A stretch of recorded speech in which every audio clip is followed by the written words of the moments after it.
5:01, and as the Vice Chair of the Historic Preservation Board, Arthur Marcus, I'll call this meeting to order. Let's start with the Pledge of Allegiance. I pledge allegiance to the flag of the United States of America and to the republic for which it stands, one nation, under God, with liberty, justice, and harmony. Thank you.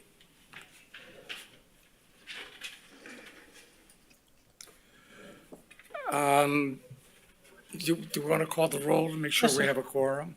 Mr. Bray? Here. Ms. Lyons? Mr. Marcus? Here. Mr. Carney? Present. Mr. Jones? Mr. Rosa? And Mr. Chavon? You have a quorum. So we have a quorum. Thank you. And I'd like to introduce our new board member, Alan Jones. Alan, maybe just a few words about who you are and what you've been doing? Sure. Into the microphone.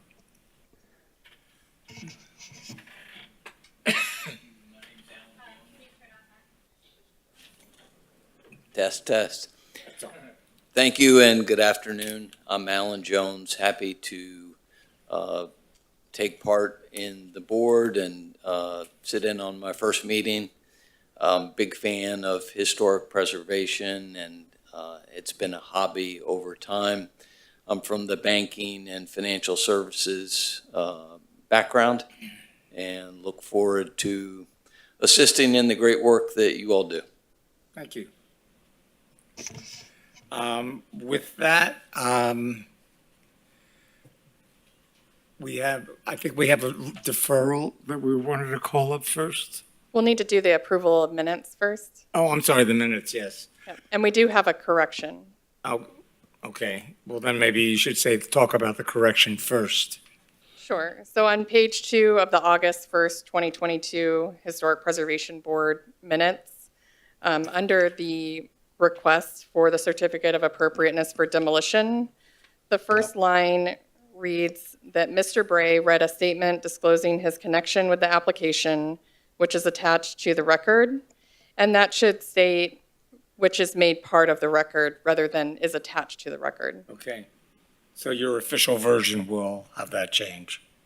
So long as the board votes on it. Okay. Are there any additions or corrections to the minutes? If not, do we have a motion to approve? So moved. All right. So move. We have a second. Is it approved as amended? Are It's you a- adopting the request? It's approved as, Motion to make approve the minutes as amended. It's thank you. amended. Thanks. And do we have a second? Second, okay. All in favor? Aye. Opposed? Aye. The motion carries. Great. So that the minutes are approved. And then I think we need to have the public swearing in. If you're going to be speaking to the board tonight, can you please stand and raise your right hand? Only one? Okay. Going, okay. Okay. Do you swear or affirm to tell the truth, the whole truth, and nothing but the truth? Thank you. Thank you. And now we'll, I think before we start on the agenda, we do have one deferral that if you wanted to come up and introduce yourself.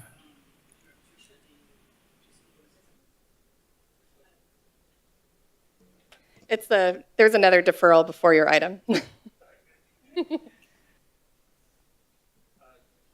everyone. Enrique Sanchez, Parks.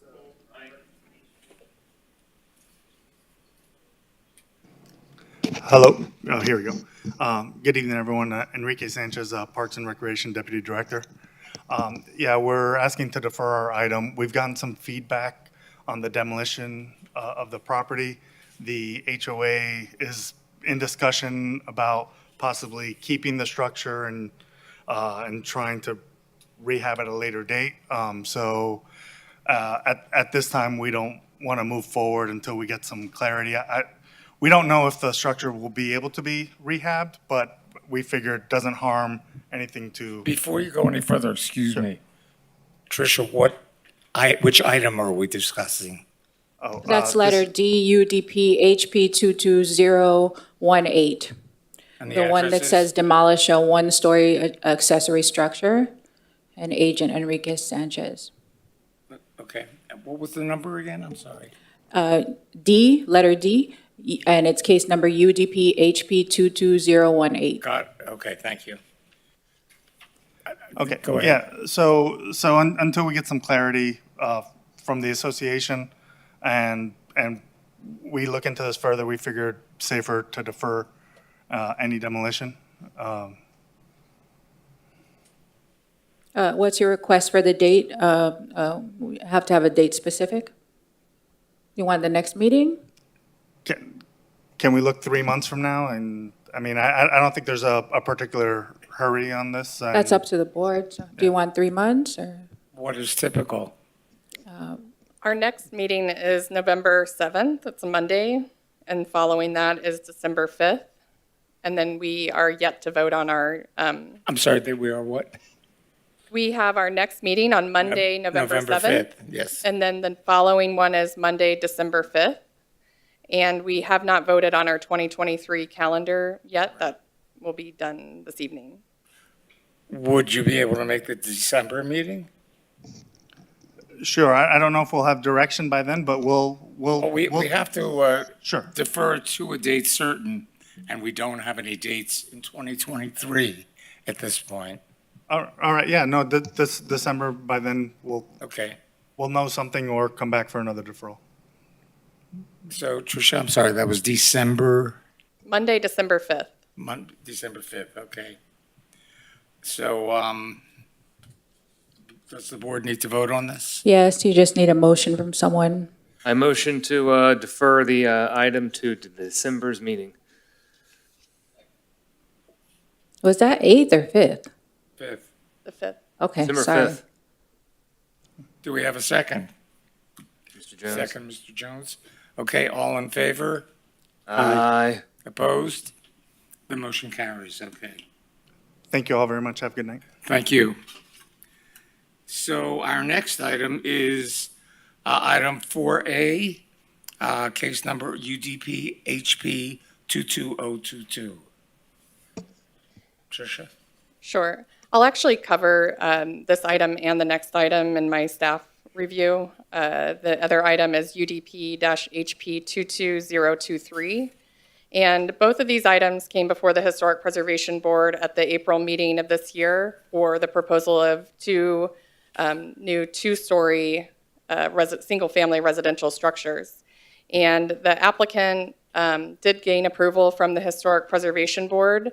However, part of the motion as part of the motion, one of the conditions that was included was for all glass to be clear with the option of low E, and the board asked for the removal of a portion of the staff's motion or recommendation for a motion or condition to the motion that would also state that the gray tinting that was included in the application not be included in the approval. The board asked for the gray tinting to be removed from the approval and the condition that was included. However, when asked by the city attorney's office whether or not to exclude the other portion of the motion, the board confirmed that they would like to include the first part of the condition that was proposed by staff. So the way that the resolution read is it still included the condition, all glass shall be clear with the option of low E. Staff still maintains that this is an appropriate way to provide new glass within new construction within a historic district, as the main concern with new construction in a historic district is for compatibility with the structures around it. And tinting of glass was not something that was common during the time of construction and the period of significance for the Sailboat Bend Historic District. So staff still maintains that, as the board should keep that condition within the resolution. And that is... That's it? That's Okay. it. Thank you. Do we have anyone here on behalf of the owner? Hi, how you doing? My name is Eyal Haim. I'm one of the. You'll have to speak into the microphone. My name is Eyal Haim. I'm one of the owners for the two lots, and I had to watch the YouTube of the last meeting that I was here in April so many times to understand where all the confusion happened, because this is one of the big issues that were there, and you know. I work closely with Trisha to make sure that, whatever the designs we're doing and everything, very much respectful of the historic, and we're doing a transitional house, which you still have the historics, but, some of the moderns. And throughout the design, my intention is to keep everything to be part of the neighborhood and fit the neighborhood. And therefore, and hopefully I did not mix names while I was putting this minute by minute, who said who, and I could understand how the confusion happened, because two people answered, and there was a confusion who said what. But they agreed that the gray tinting is okay, and because of the energy savings and everything else, and there was no issue with it. There were just a few people answering sometime the same times, and it was unclear, but it was clear that it was approved. What do you understand was approved? The gray tinting for the glass. Tricia, do you have a? The board specifically had, what happened was, all glass shall be clear with an option of low E was the first condition. And then, in addition, there was another sentence that said, gray tinted glass is not approved for this project. So I asked the board, what were you removing? And the board said the gray tinted glass portion. And that portion with the all glass shall be clear with an option of low E. I specifically asked, are you removing the entire thing? And the board said, no, we're just removing that sentence that talked about the gray tinted glass. Right. So the issue is right now, do you want the glass to be clear or not? That's really what the issue is. So it looks like, based on the conversation, that tinting is okay, but the issue is whether or not you're okay with a colored tint versus a clear tint. So that's really what the issue is.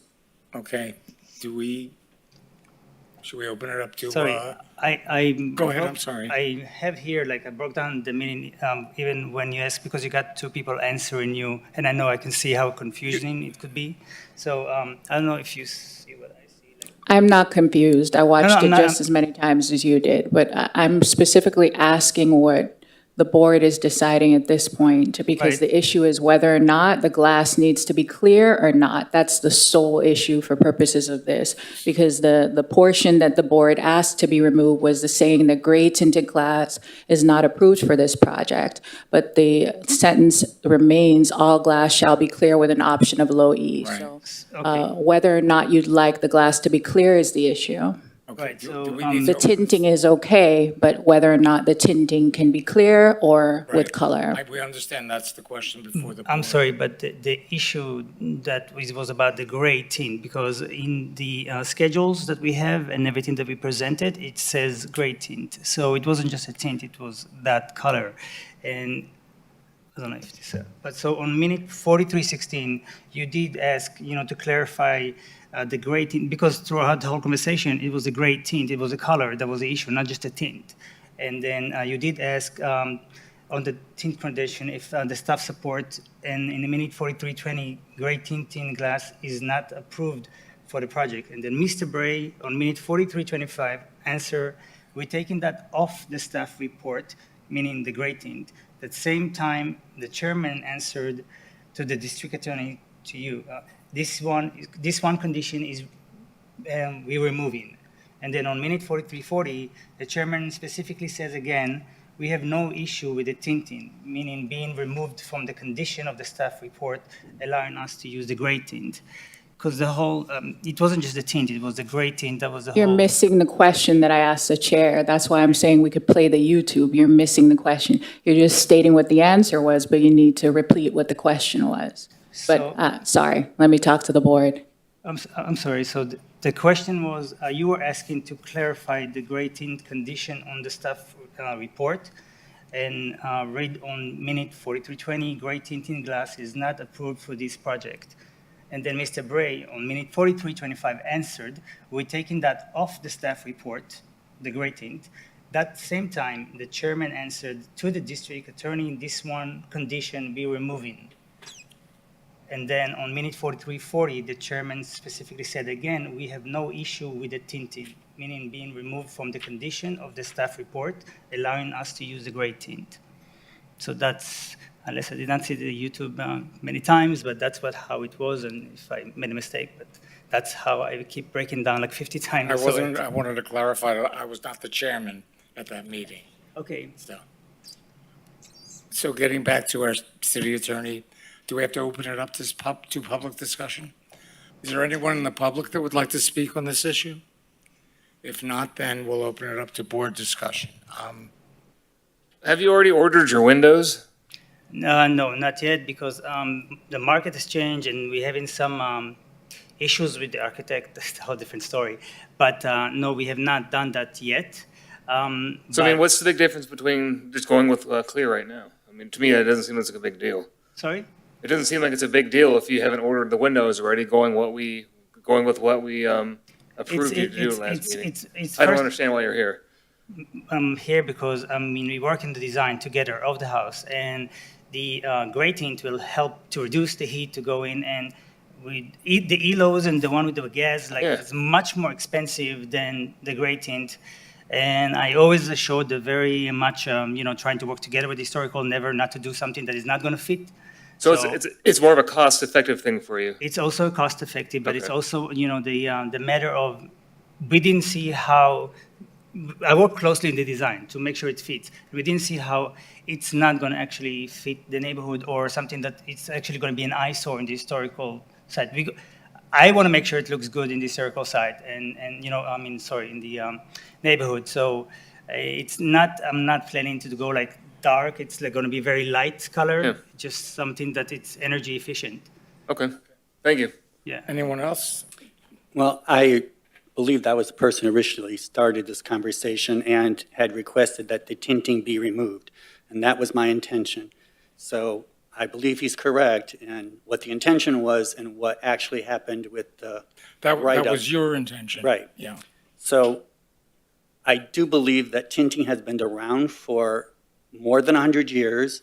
There are contributing houses in Sailboat Bend that have it and non-contributing homes.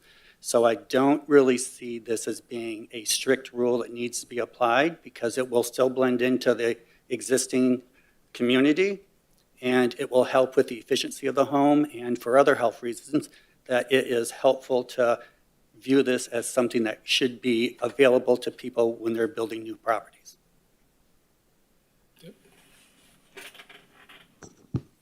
I should probably put on the record that I arrived late, 5:15, Richard Rosa. I agree with and I recalled exactly Richard's point in regards to him making an exception to the tinting being permitted. So I would follow exactly that at this point. I wouldn't look to change that at all. Could I just clarify, because again, the tinting is not the issue, it's whether or not it's colored tint, the gray tint. So I just wanted to clarify, or do you wish to approve of the color of gray? Because that was the issue that wasn't clarified. The tint was always okay, the issue is whether or not gray tint is acceptable to you. So what tint at the point in time in which it was open-ended at that point, essentially? It stated that it needed to be clear. So that's a dispute now that we're in, that the board initially did not state that gray tint was approved because that first sentence was left there saying all, glass needs to be clear. And I asked if you wanted to remove the entire number one, which had that clear part, and then I believe the chair, and I'm not sure who else, said to leave that part in. So maybe I'm just looking for a clarification on that. Are we looking to tint it, but not tint it with any particular color? Can that be achieved? Is that a possible? No, in the condition, it states that it needs to be clear. So what he's asking for is gray tint. So the question is whether or not the board is okay with gray tint versus clear tint. But maybe I feel like we're going we're getting to the same. I was under the impression Richard left off carving out that exception altogether. Is that the case? Okay, so now we're getting more specific as to which tone of color. That's correct. My understanding that the jurisdiction of the board doesn't get into colors. Right. right? No, not in this case, because the issue is that in the guidelines, it's stating that the glass needs to be clear. That was the dispute. Right. So the question is, if you're approving gray tint, fine. It's just No needs matter to be what clear. tint is approved, it's not per what the code is saying. Well, no, it can be clear. The code Right, it can is be okay with clear, clear tint. But The issue is, any color tint. the color, do you have, just No. clear, right? That's what needs Yeah, to be there, within our correct? design guidelines citywide, it does say that all glass should be clear, and that is typical of historic preservation. Okay. But I think as Richard cited, though, there's new construction, or at least some of the newer homes that seem to have used, I'll differentiate, a tint color or a tint that is not clear. I believe, and Richard's here explaining the same, that the intent was to allow for a tint. Therefore, I am okay with it being a gray tint. The intent is, okay, because there is clear tint. I got it in my car. just so we Understood. know. Okay, Yeah, all right. understood. I think the lack of differentiation or limiting Okay. at the time in which we made that exception Okay.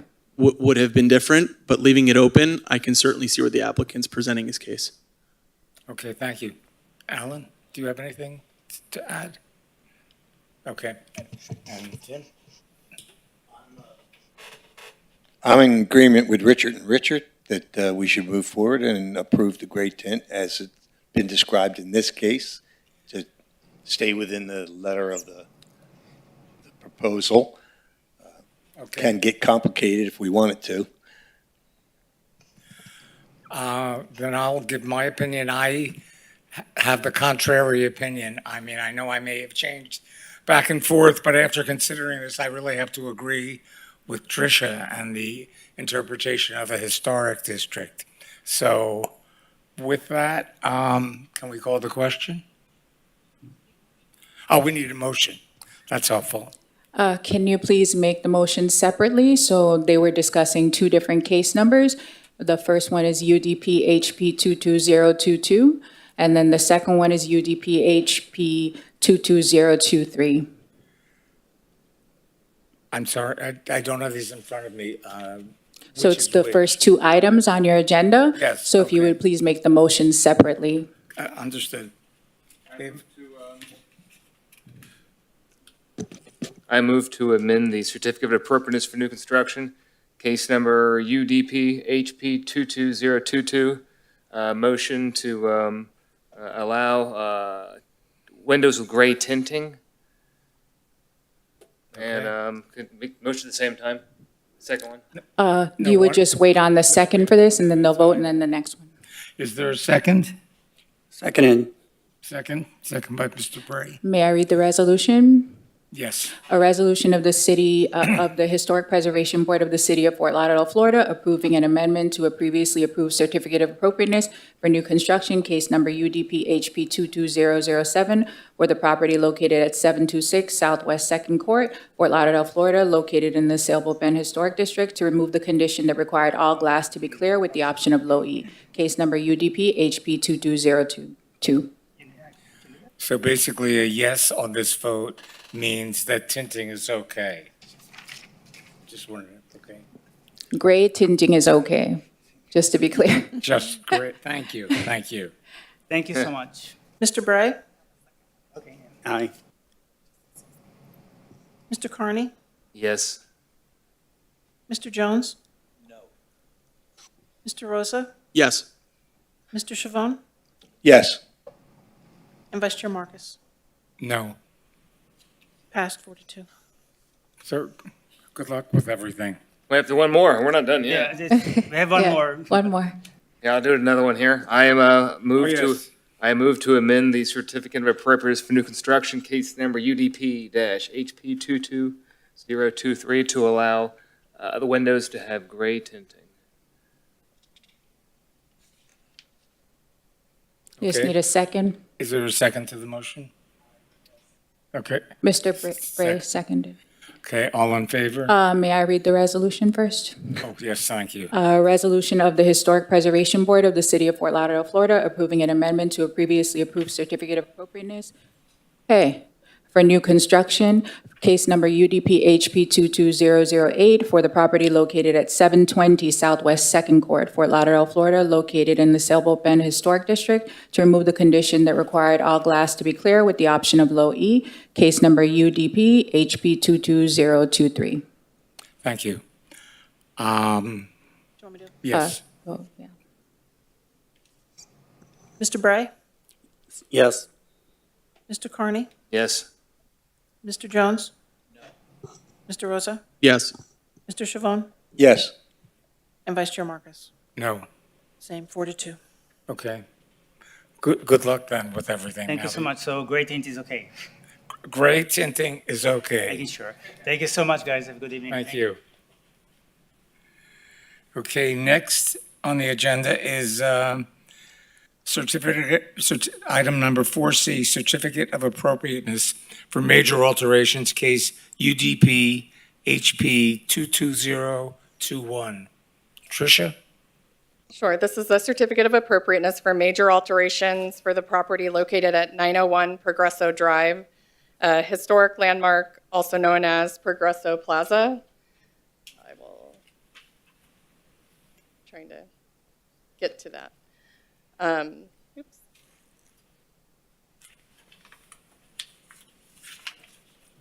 And this item includes 3 after-the-fact alteration requests.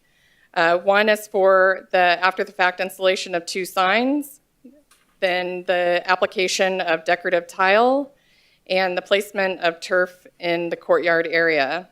The first request, which is the placement and installation of 2 signs. One sign is a double-faced projecting sign, and the other is a wall sign. Both of these are located at the northeast corner of the structure, and they are made of single tube neon perimeter and neon lettering.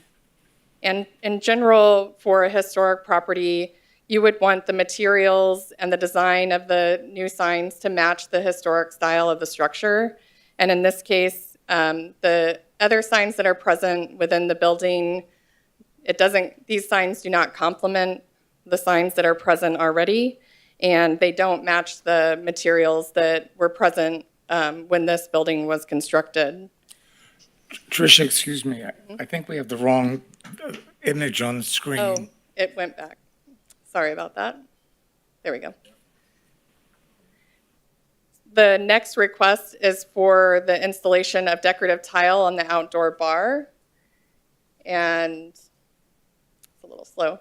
And you can see the image in the lower right-hand corner of the tile that was applied.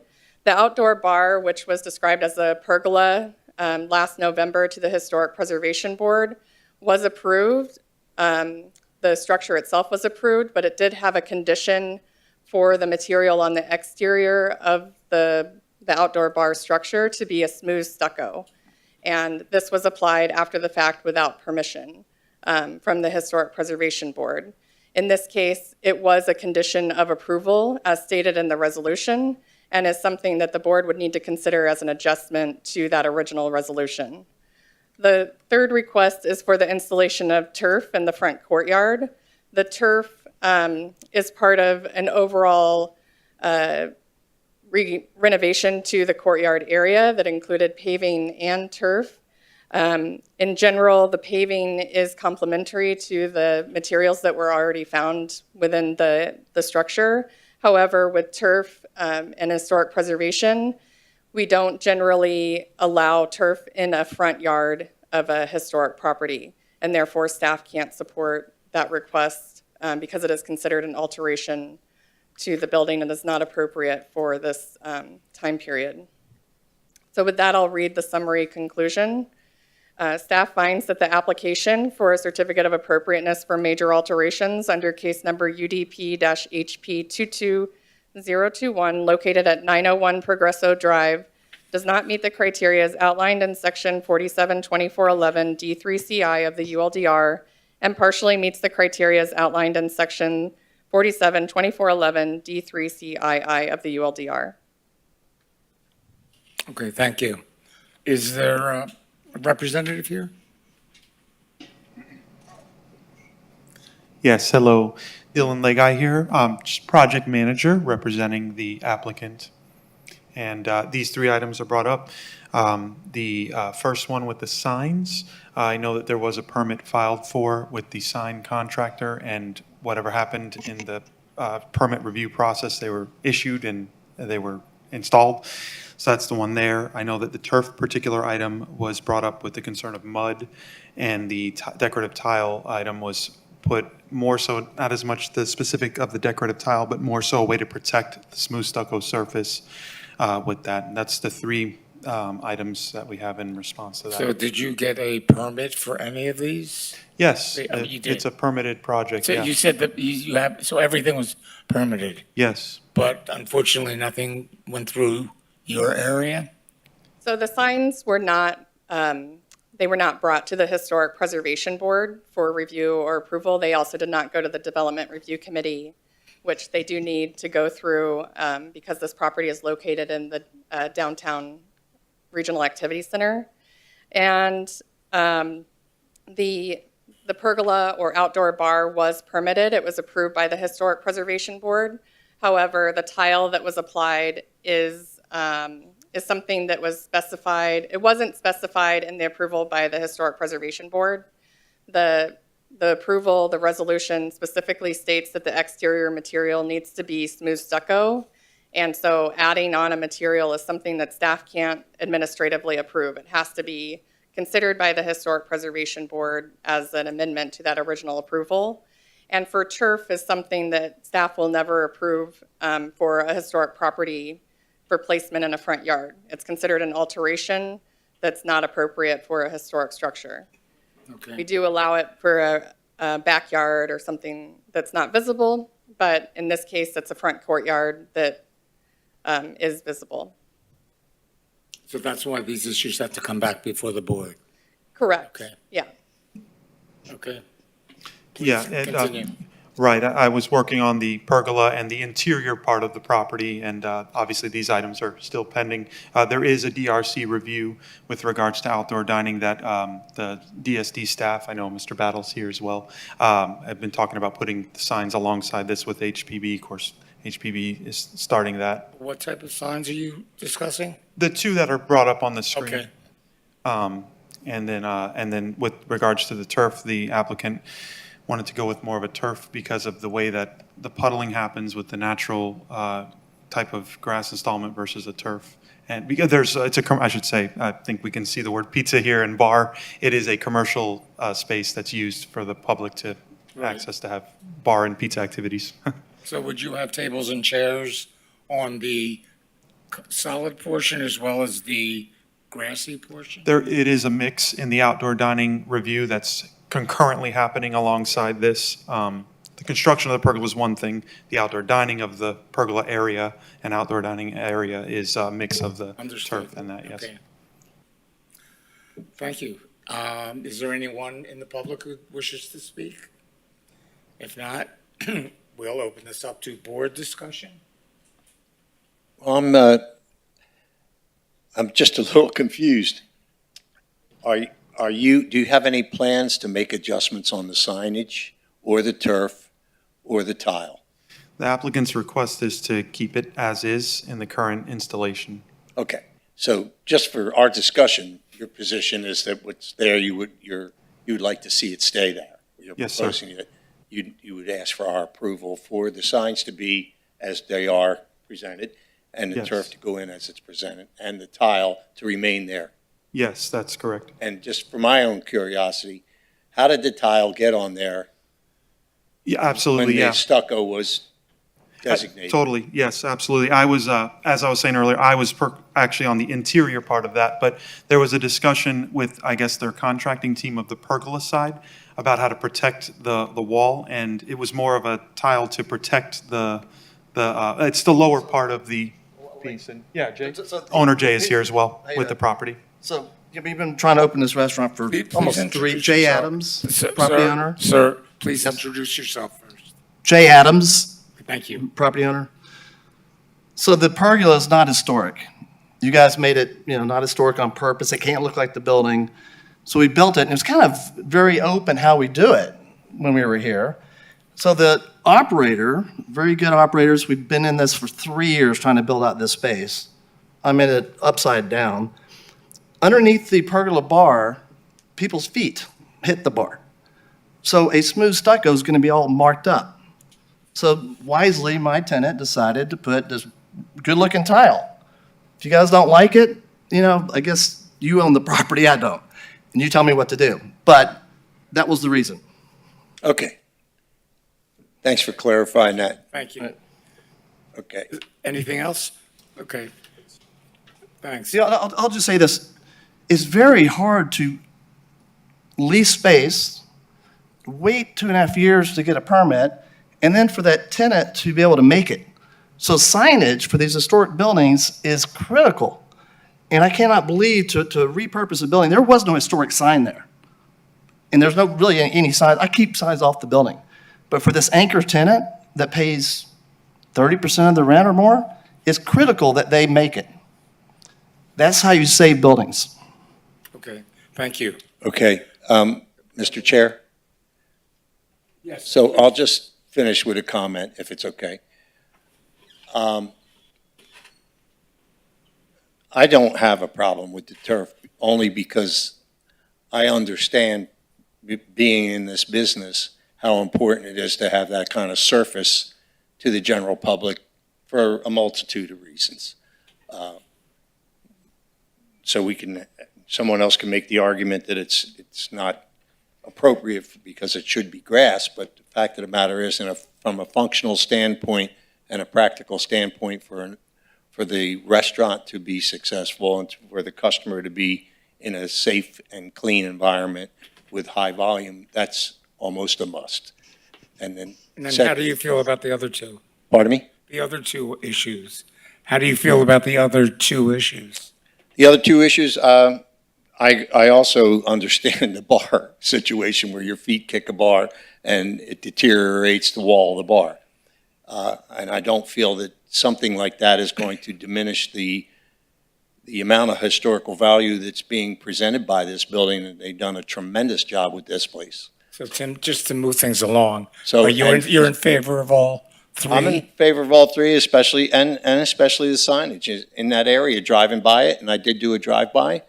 I don't see how that doesn't fit the area. It doesn't fit the building. For me, it's extremely plausible and okay to do. The majority of that building, the majority of that image is extremely beautiful, and I think it maintains a real strong historic presence. Right. Dave, do you have anything to add? I'm for allowing, cutting these guys some slack and giving them what they want for all three of these items. To me, it's not really a game changer in historic preservation, and the property is used for commercial purposes, so you have to cut them a little bit of slack on that. So I'm sorry, just so in terms of the three issues. Yes, all three. Okay.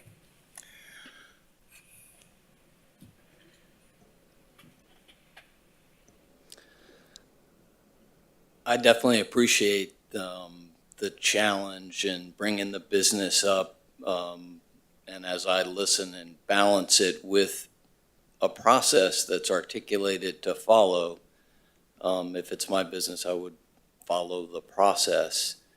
So as it stands right now, I would be opposed to all three. Okay. I just want to clarify, the permits were provided for all of these things to happen, so in other words, you had the permits to proceed. So it was an administrative issue that allowed you, an oversight that allowed you to proceed with permits to do this.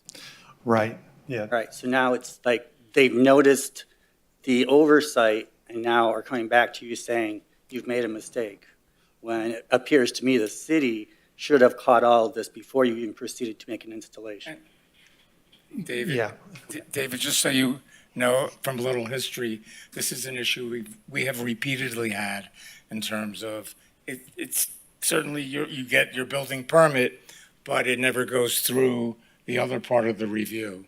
Right, I but would I like don't to make see a it being a, clarification, though, because with the turf, that was not permitted The tile was not permitted, it was just added on after the fact. The permit came through with smooth stucco and was reviewed by staff. With the signs, they were not referred to us by zoning. And so in that case, the permit for the signs was issued without the review by historic preservation or planning. But it does need to go through the appropriate process. Right. Thank you. I got a question. Are all these permits closed out? Yes, Fully closed? they are. There's a CO on the property, and there is just an administrative a review for the actual outdoor dining area, which is still in progress. But that's really not a permit as much as it's more of just a zoning administrative review. So I guess I see it as, why should you be punished for removing something when you had permits to get it? That was an issue that the city should be responsible for overseeing before it happened. Thank you. Richard? So I just want to speak most specifically to the sign and the sign illumination. Is there any lighting on that street, on that corner, that's provided by street light in any way, or? A little, I would venture to say, I mean, if you guys are familiar with that intersection itself, it's kind of still a crummy intersection with the train tracks, unfortunately. Yeah, Jay. This is kind of important to me. This building has been hit 4 times. It's cost me $1 million in damages. There are no streetlights. They finally put one over at the train tracks because I had to beg for it for 4 years. So the lighting's awful, and cars hit the building. So, yeah, But the I know where you're tracks going. would be the opposite end of the building, correct? On the opposite side? This is on the north side. South. The reason I'm bringing that up is there's a sign illumination part of the commercial historical preservation guideline, and what it states quite literally is, in many instances, available ambient street or storefront lighting can illuminate signs, which is preferred to the installation of additional lighting. It then goes on to say that while not the most appropriate choice, it can be had. It's not a blanket no. And in this case, I see where your position, aside from it being an anchor tenant, aside from it being a corner, I can see where it fits the exception in addition to having the permit issued. So those two things for me hit home in terms of why this makes sense to approve it even though it's after the fact. My other question on the tile would be, is this tile visible from the right-of-way? Can you see it from the street when you go by? No. Right. So I can't see from the pictures that you could. And that's the reason I would be okay with the tile, because my impression is there wouldn't be a need to come to us if there's no visibility from the right-of-way. Right. And you can't see the turf either. Understood. The turf gets into, Right. I'll completely echo what Mr. Chavone said. Basically, it's a practicality standpoint, and I've taken this issue with fencing, whereas we have new composite materials that mimic and look like wood, but they're not yet approved materials, even though they're so much better from a maintenance standpoint. So that's a code issue for a different day, but at this point, I can't see anything wrong with approving everything based on the reasons that we've all cited. Okay. Thank you. With that, my comments would be, I think this is a great addition to the neighborhood. And as we said earlier, it's a wonderful renovation of a real local historic landmark. One thing I like to take into consideration when I make some of these decisions is the precedent that we set as a board, so that we don't decide something today and then in 2 months, we have a very similar case where we just go on a whim of what we're doing then. I think there are good reasons why these 3 issues have come before us. One with the turf, I agree that it's certainly a practical issue and something that should be addressed inside the code, and that should be, at some point, we've talked about making many comments and changes to that. I do think this building is different than a typical historic building, because most historic buildings would be much closer up on the street with a maybe very narrow front yard where it's much more visible. The fact that this is not visible and it's behind a fence, which will hopefully protect the building from accidents, I see no problem with the turf. As in terms of the tile, I realize that it was not done as part of the permit, but I do think historically it's reminiscent of the historic period. So I would agree with that. My one concern would be the sign. and I know I'm in the minority here, but I would have liked to, I realize that you need more illumination on that corner, as we talked about, but it would have been nice, as is in the code, to make the sign more historically accurate, that even though it's not a historic sign, it is a historic building, and that's typically what one would do. So with that, if there are no other comments, does anyone want to make Do you a want to do the motion? disclosures? Sorry, Oh, I yes, I'm forgot sorry, we that part. did. Any disclosures? Did you walk by? Did you visit the property? Or none of the above? Okay. Did None. Richard? None. Nothing to disclose. Nothing to disclose. I drove by the property last month. I talked to Jay. Yeah, and About it. I spoke with Jay, and I also drove around the property. With that, does anyone want to make a motion? I'll make a motion to approve I'm trying to read it here, to approve UDP HP 22021 for the major alterations as they're described in totality. Can you continue it for me? Sure, I can actually read the resolution, but did you want to incorporate the findings of fact that Mr. Rosa said, talking about the tile and the visibility from the right-of-way? Did you want to include that in your motion and I the think we the should. fact that the because turf is more It really practical? serves to Yes, show that this condition may be a little bit different than the norm. We're a work in progress. This is appropriate for this project, and it's important to have it included. Thank you. Okay, so the findings of fact are that the tile is not visible from the right-of-way, the turf is more practical and resembles grass, the And it's also signage, not visible from the right-of-way. and is also not visible from the right-of-way, and the signage is supported by the historic preservation guidelines? Is that Correct. correct? Okay. Amen. Okay, I tried to get it. Did you want to do a second and then I read the resolution? Yes. I'll second Do we have it. a second? Second by Richard. Done had it. Okay. A resolution of the Historic Preservation Board of the City of Fort Lauderdale, Florida, approving a certificate of appropriateness for major alterations after the fact for the installation of 2 signs, decorative tile, and turf in the courtyard for case number UDP HP 22021. Thank you. With that, we'll call the roll. Mr. Bray? Yes. Mr. Carney? Yes. Mr. Jones? Mr. Rosa? Yes. Mr. Chavon? Yes. And Vice Chair Marcus? Yes, Pass 5-1. thank you. I'm sorry, I forgot to ask for the disclosures on the first 2 items, the one with the gentleman. So if you could please state your disclosures, sorry. Yes, so let's go back to the first 2 items. Nothing to disclose. Nothing. Nothing for me? None. None. None. Okay, thank you. The next item was, I'm sorry, Tricia, which one is the next So item? the next item was deferred. That was the first item that we talked about. The deferred So one, that's deferred right. till December 5th. Okay. And then the last item in the regular business was withdrawn. And Right, so then we would move on to the next so we're at section the of the end of agenda. our agenda. Now we're in for the good of the city. No, communication to the city sorry. commission. Oh, well, that's what I meant, yes. I meant the formal agenda. So, please, Tricia, go ahead.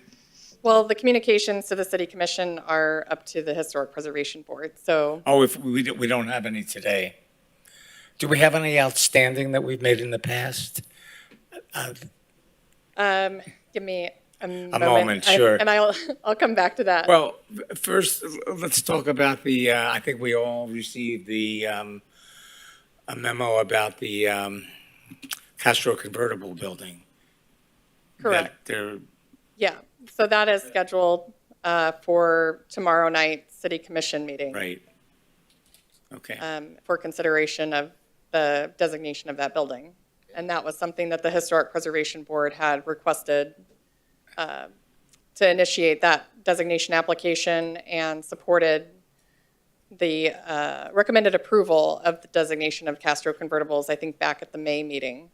So, but we did receive something from the client today saying that they're deferring it? Or they're asking for an extension to do architectural and engineering work? Oh, I have not received anything as of yet. Really? Okay. So it's moving forward, correct, still? At this time, to my knowledge, it's scheduled for tomorrow night. I have not received anything that says contrary. Okay. Thank you. And we do have a couple of items that are For the good scheduled of the for the city. good of the city. Good, please. Okay. So first, we have the proposed Florida State Historic marker checks for the West Side Fire Station. Yeah, and I'll be presenting on that. The West Side Fire Station is located in the Sailboat Bend Historic District, and it's a designated historic landmark. IT, could we have the presentation projected onto the screen?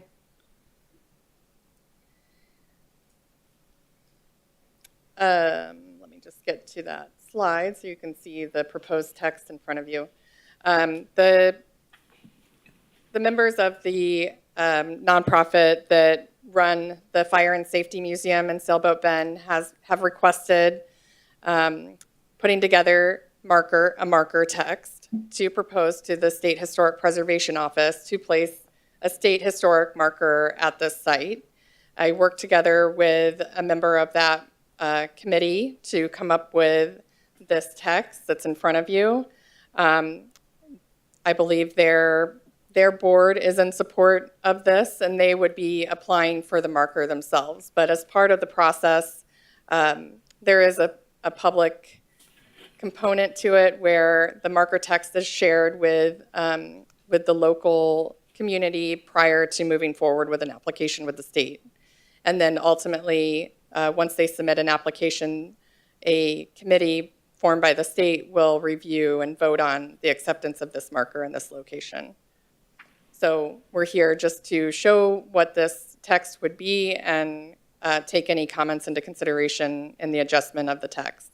And where is it the marker to be located? Or I'm not sure exactly precisely on the parcel. I don't think that they've determined that just yet. Okay. But the first step is always to put together the actual text that would describe the history of the building. Okay. And we don't have a representative from that group with us tonight.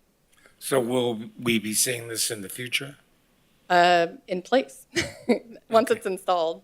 Okay. But it's nothing that the board does not have to vote on this. It's just shared as a piece of information. And if there are any comments or corrections that you'd like to provide, then I would pass that along to the nonprofit members. Okay, thank you.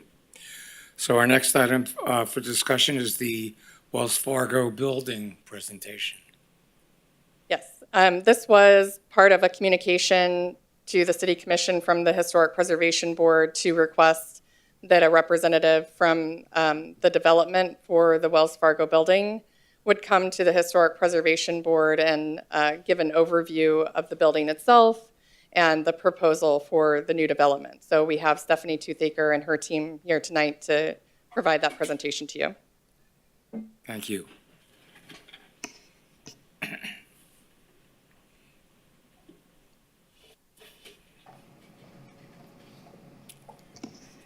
Good evening, members of the board. Stephanie Toothaker on behalf of the North Broward Hospital District. I'm really just going to introduce you to Tamara Peacock.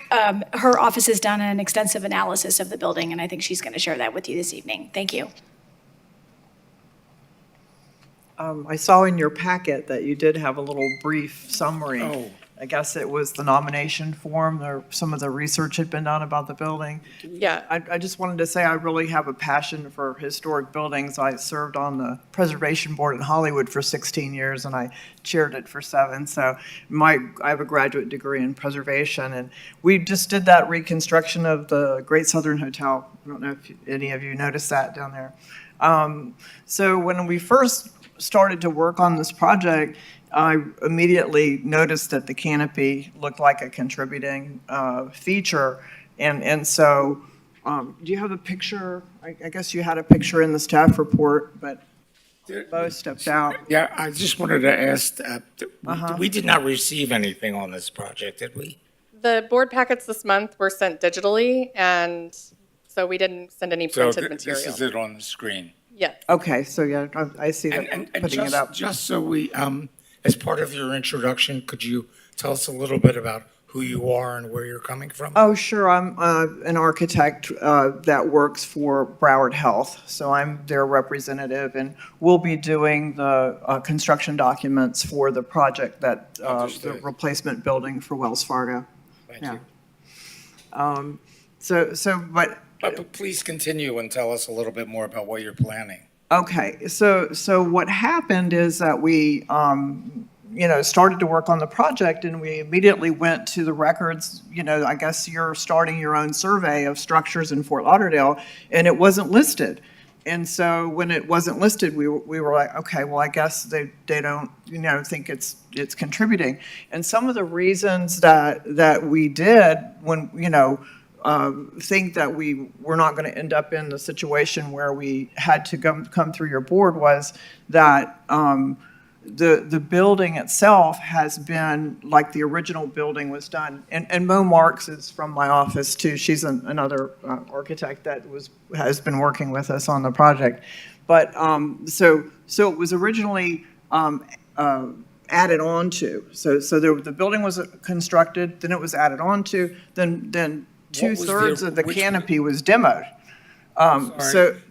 Excuse me. I just wanted to ask, when you said it was added on to, could you clarify from looking at the picture what was original and what was Sure, added we on? actually have a presentation. Were you able okay. to give the thumb drive to? We have it on a thumb drive. Can we pull that up? Well, We have some diagrams, but continue basically the square box of the main building was originally built without the canopy. And then when Wharton came to do the remodel, he added that canopy. Okay. And you can, it's almost like a groin vaulted with columns, and you can, the pictures, I guess that one picture. Oh, good, okay. It will come up, okay. You want to go ahead and you drive it? So does it take a minute to load, or? Yeah. Jerry, can you see it? He's working on it back there. Oh, Okay. Please continue then. while Okay, this is- okay, so yeah, just an explanation of the thought process that we went through when we first saw the building, and we considered different ways to try to include it. So, and you'll see in this presentation when it comes up that it will show you the sections of the original drawings that we got through the records department. Do you want to go ahead and start? Yeah, there it goes. And so at the vault actually becomes integral with that front wall. And so the thought of trying to remove, the building and replace it, and then to still keep it, it wouldn't work. And then we had a structural engineer come out and look at one of the components is the vault itself is a poured form, and it's quite thin, and the wind loads for current code and that wouldn't withstand the wind uplift. So we weren't, here we have now a structure that's modified, a structure that has, two-thirds of the canopy's already been knocked down, and now we're trying to do a whole master plan to figure out how we can keep just this one component. So what we did in the design that we have now, and we can show you some pictures of, is we abstracted it. Oh, this is Wharton, that gives you a picture of the design, the architect who was actually the president of the AIA in Palm Beach County. So he was known. And I think some of the pictures that Mo added in this report, because we were doing a report like you would do if you documented a structure that was you were going to demolish. What are we looking at now? You're looking at examples of this type of vaulted construction. Right. Other examples that exist. So this is actually an image of the booths that were knocked down, the third of the building or the 2/3 of that canopy that were an addition in the early 60s. So this is not there anymore. So Can we was get your that, name was for the that at the record? corner parking lot? Yes, that is now parking. Okay. Your name, please. My name is Mel Marks. And just to know, Mo made an application to be on your board. I'm sorry, could you say that again? She made an application to be on your board because she Oh, good. wants to get involved in preservation, and she really Great. loves it, and she, So are we seeing different examples of this undulating curve? Yeah, we did have some more examples. So these are very typical of the time. They're not anything special. They're something you'd see everywhere in the 60s. And then we have examples of masters, so things that you couldn't replace, you know. These are things that need to be preserved. They're one of a kind, and they have made strides in the designs themselves. So the structure that was partially torn down was something typical and something that you'd see everywhere. It wasn't special, and Or unique I don't want to say example. that. It just wasn't a unique example exactly. Okay. So, and then are we going to get to the pictures of the? Yeah, these are some modern recreations too. EDSA had just done something similar at Fort Lauderdale Beach as well. And then here's the existing conditions of the exterior building. You can see here where it was chopped off at the end, as well as from this side. This is where the telephone booths would have been. They were taken away in the 70s. And here are some close-ups of that canopy that is existing today. So, quick question. The building was built when, and when was the canopy added, you said? It was built in the early 50s. The canopy was added in the early 60s, and it was Okay. demolished in the early 70s. 70s, okay, thank you. So with the new design, we're proposing to make reference to it in the facade by creating this undulating incised detail into the material of the facade, and then continuing it on into a site structure. And then we were going to document the architecture in a plaque that we're going to put as a informational portion of the front wall. And we're hoping that, you know, at least that would pay homage to the structure that we're not able to keep in the new plan. Okay, thank you. This is just an item for discussion, correct? Yes. That's correct. However, the Historic Preservation Board did send a communication to the City Commission concerning this item. Right. So to send another communication regarding any opinion to resolve that initial communication may be warranted. The initial, The initial communication that was sent to the City Commission, which was back in May, right, that asked for this property to be designated correct. or reviewed as a Right. potential for Review- we designation. asked for a And I can review. read it into the record if you're interested in knowing the exact text. No, we understand Yeah. what we said. Okay. With that, does anyone have any comments? If not, No. I had a few comments. I realized that the undulation is certainly a typical, also an architect. So it's also very typical of that period, which does, to me, in my eyes at least, make it very special because it's something that we have here in Fort Lauderdale. It's part of our history. I guess I was disappointed that it couldn't be incorporated.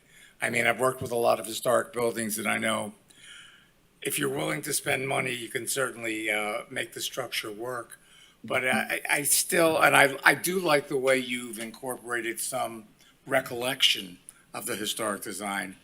I just wish you could somehow include something of what was original, since it's on an exterior wall and might be able to make be made a part of the new structure.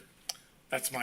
We actually went through like 3 different gyrations of trying to save part of it. We thought, well, maybe we could make it a bus canopy or, you know what I mean? Like just relocate it. And we had the structural engineer go out there and the contractor. And that's when we got these drawings. And then we realized that, you know, part of it was supported in the wall. And so we couldn't really separate it from the building, right? And then, you know, then I even asked the structural engineer, could we just recreate it? You know, I mean, and he said, oh, it would be enormously expensive because you'd have to do the forms and, you know, so, I mean, we did, you know, go through the intellectual exercise of how many different options could we do, you know? I think it's great that you're proposing at least a plaque in the building, because you certainly have some wonderful original drawings that possibly could be a little exhibit, but. Be part of that educationally to show it, yeah. Well, thank you for coming to the board today. Okay, thank you, guys. Thank you. And with that, I think we have. Is there any interest in providing a communication back to the city commission? Because it did request in the initial communication that this board institute discussions surrounding designation of this property. That was the request. So we need to tell them something, an update. Yes. Certainly. I think it would be helpful to close that conversation. Well, I don't know if everyone else on the board feels the way I feel.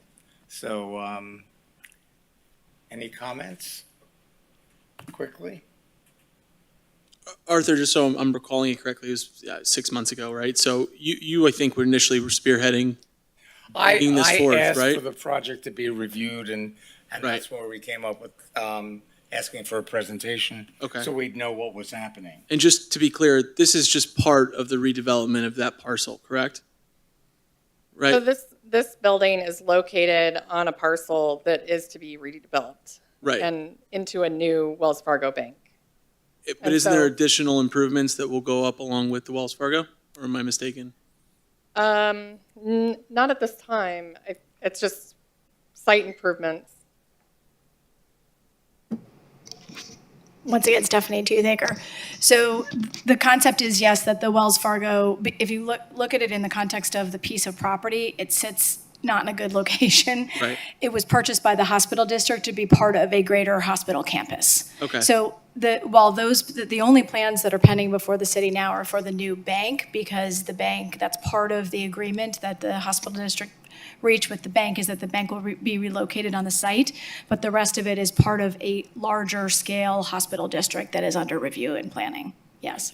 Understood. So just to be clear, would that new proposal, would that new application come before this board? I don't believe it would, because it's not a historic district. The only Right. thing that was potentially historic was the building itself. But I do have a question. Is it designated? This is not designated. It's not designated, yes. no. Right. I think what triggered the discussion is that Tamara and her team they represent the hospital district, as do I, and they were processing plans for a new Wells Fargo for a modern bank. This building doesn't even have windows, as you can see from Right. It's very old school. It is neat, but to the point that Tamara made, it's very difficult to work with that, even just given the location of where it sits on the site. So because it was in review, it was brought up as a discussion appropriately for this board. We were just curious to know what was happening to such a public. Yes, building. yes. Thank you. Yes, thank you so much. Thank you all for coming to update us. We really appreciate the opportunity. Thank you. Thanks. So our next item is the. So Arthur, I think we left Tricia hanging, and just on that one point though, we're looking to possibly see if we're going to make an update based on the initiative to get everyone here to give us, I think, this presentation. So I can punt it to you. Are you satisfied with what we've seen thus far in the new design to communicate that it's something we feel? I still have a concern about the fact that at least a portion of the historic canopy cannot be incorporated into the. And I think they're paying homage to it if you saw the way that they incorporated that shape into the new insert. But certainly it's a building at this point that literally has no windows. So I thought from what I saw in the new design, it looked great. But I don't know, structurally speaking, with the uplift, with all the elements that were cited by the architect of record, how that would happen, practically speaking. So, Well, you'd have to, it would be too expensive to recreate. so do we want to make a communication that, having heard from the applicant, from the architect, from the representative of the applicant, that we feel, based on the considerations of the practical sense of cost given to recreate it or add it, that it's something we feel has been satisfactorily addressed, but will not be replicated? Not that that's the right word, but Is that how you feel? that is how I feel based on what I've seen thus far. Okay. Yeah. Well, maybe we need to go around the board very quickly Okay. and find out how people feel. Oh, I see it as ideally if it had been designated as historic, that it does have that value, but it's not. And so I don't think that we can, after the fact, go back and require things of them, just that they've, paid some homage to it and move forward. Okay.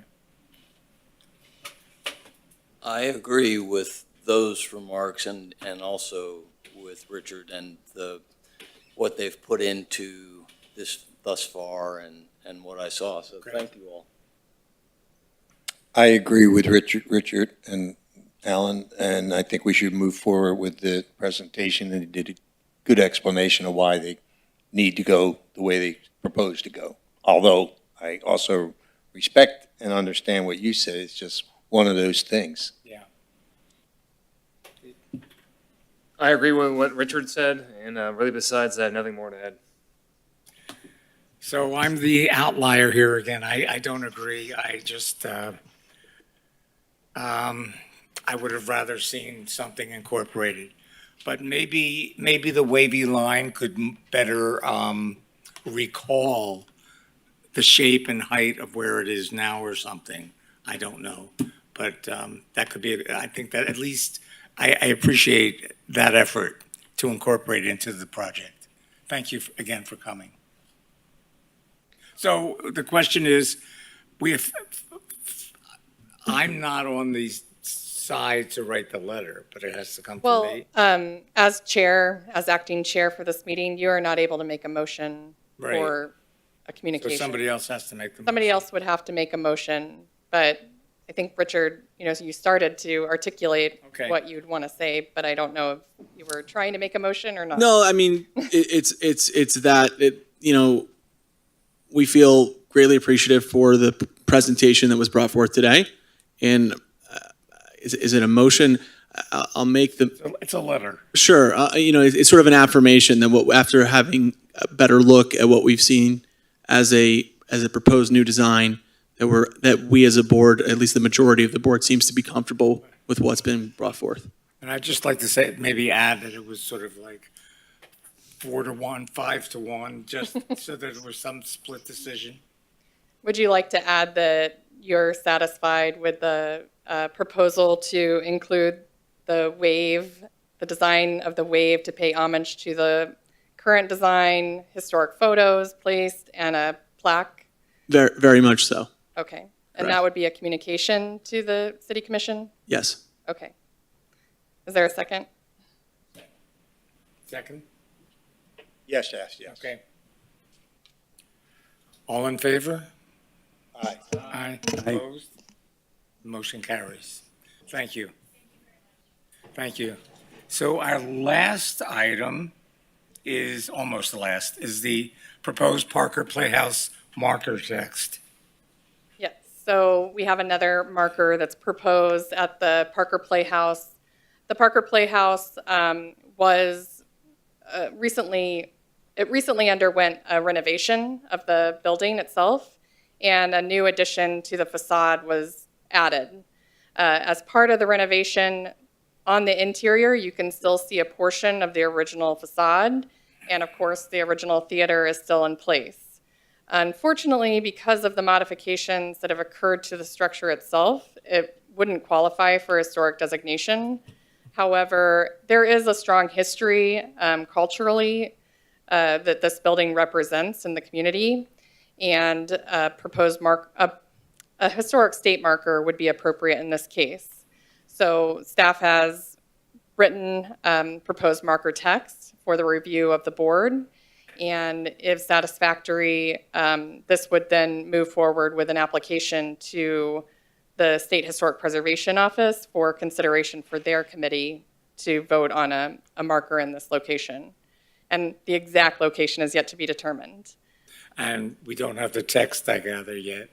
The text is available. It should be on your screen right now. It was sent as part of the, It's not.